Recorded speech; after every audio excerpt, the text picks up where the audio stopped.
Hello, this is Eboni, and I hope you're having a marvelous day. Thank you for your support. Thank you for subscribing to the channel. Thank you for your thumbs up, for your comments, and thank you for sharing the videos. Thank you for all you do to support the channel. Well, it's about time for me to talk about Eboni K. Williams, the beautiful black woman who has gone viral for answering a question posed to her by Iyanla Vanzant, in which she asked if she would date a bus driver. And Eboni K. Williams answered very frankly, if he owned the bus. And for some reason, everybody just seems to be all up in arms about it, or many people seem to be up in arms about it, because she's a beautiful, accomplished black woman. She's not a single mom. She's not a thought. She's not somebody out here begging for somebody to marry her or trying to shake men down for money. She has amassed a fortune of her own. She's an attorney. She's on a reality show, and I believe she has a radio show. And so she has set standards for her life that work for her. Now, I don't think there's anything wrong with dating or marrying a bus driver if the two of you are compatible.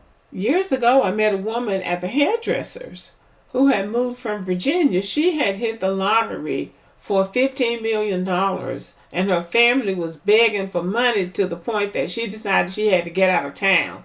So she moved to Atlanta, and she met this man that worked for the post office delivering mail, and they started dating. And after a while, he asked her to marry him, and she said yes, on the condition that he kept his job at the post office, because she was like, I don't want to be in a position of having to take care of him, because he knew she had come into this money. And so her position was that if I marry you, you have to keep your job. If you quit your job, we get a divorce. And they got married, and they're still married to this day. So it can work. You can have a lot of money and marry somebody who's not making as much money. But this is just a fact. The man always needs to have enough money to take care of himself. But as far as a bus driver is concerned, there's absolutely nothing wrong with dating and marrying a bus driver if you're compatible with him. But it's not for other people to say what would be right for her. That would be her decision. What was confusing to me was why black men were so upset, because they've been talking about their preferences and how many options they have and how they don't have to date black women. Many of them say they don't even like black women. So I can't figure out why they would even be upset about it. I can't even imagine why they would care, because she's just doing what they do. When they start talking about preferences, they're not talking about black women. They're telling black women, you are not my preference. So if they can have a preference, why can't a black woman have a preference? What's good for the goose is good for the gander. Now, I don't see anything wrong with the bus driver myself, because bus drivers get paid, they have pension, they have health insurance benefits, and there's something admirable about a man getting up every day and going to his job. That is called being a responsible man, and we all like that. So there's really something about a bus driver getting up and going to his job and having a strong work ethic. But if that's not what your vision of your life is, then that's not going to work for you. We have seen black women, because black women have been encouraged for a long time to make a man. You got to make a man. You got to build a man. You got to push the man into being productive, is what black people seem to be saying about some black men.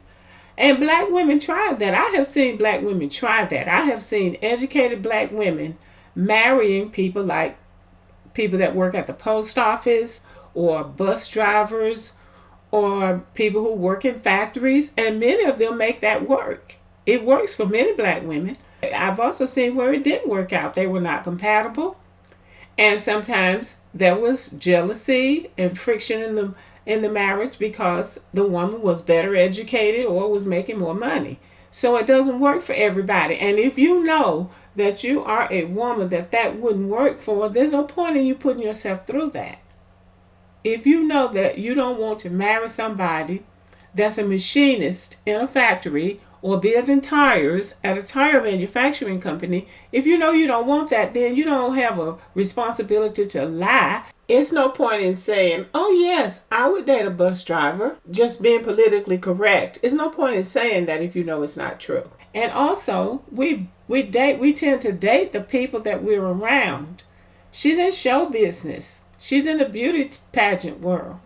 She's not going to be around a bus driver. And a bus driver wouldn't fit into that environment anyway. So I find it very interesting that when black men talk about their preferences and their options and getting their passports and going off to lands unknown to find somebody that they think is good enough for them, we don't hear nearly as much talk about it as when a black woman states her preference, especially if that preference is not a black man. And Eboni Williams, I believe, was married to a white man. She was definitely engaged to a white man. That's her preference. And I don't think it's about race. I think her preference is about, is he going to be able to take care of himself? Because this is the problem with black women with money. They don't do well marrying men who don't have anything. Now, we have seen that with Sherry Shepherd, with Holly Berry, with Mary J. Blige, and many others. They marry underachievers who don't have anything, and sometimes just have some kind of piddling type job. And then they marry the black woman with money, and the next thing you know, he's scamming her or running around on her or admitting that he only married her for her money, and she's left holding the bag. And I believe this is the heart of the problem. It's the money. She has money. She's independently wealthy. Wealth that she gained through her own beauty, her own skills, her own talents.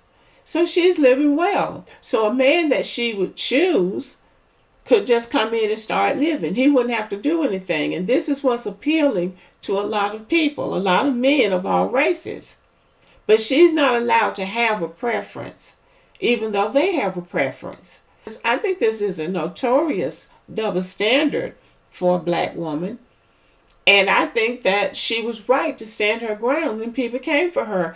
I don't see how Iyanla Vanzant got to be the authority on this. In listening to the interview, when she asked Eboni whether she would date a bus driver, and she said she would date him if he owned the bus, then she gonna pipe in and say, well, I would date a bus driver. This is Iyanla Vanzant. Now, she's been married 3 or 4 times, or several times. I think it's insulting for somebody to say that if I would date a bus driver, then you should date a bus driver. Because basically that's what she's saying. That if I would, that's good enough for me, I'll be good enough for you. And it's not even about whether or not it's good enough. It's about how you assess your own life and your own choices. You know your personality. If you know you can't live with a person like that, then you don't choose a person like that. It's really unfair to undermine another woman's intelligence and assume that she doesn't know what's best for her, that she doesn't know what kind of man she should date at 40. She said she's going to be 40, already 40. A 40-year-old woman with any self-awareness knows enough about herself to know what kind of man is going to be compatible with her personality. And our past informs our present. If you came up in poverty, you're not looking to go backwards with your finances, because regardless to how romantic people might make it seem like being poor, it's not fun. And people who've been down that road know they don't want to go back down there. They don't want to go back down there. And a bus driver is a person who is working at somebody else's pleasure. A bus driver can get fired, and he's going to be living on what they call pennies or unemployment. And there you go down with him. So she says, I want a man who has higher aspirations. She did not put a race on the man, but she did put achievement on the man.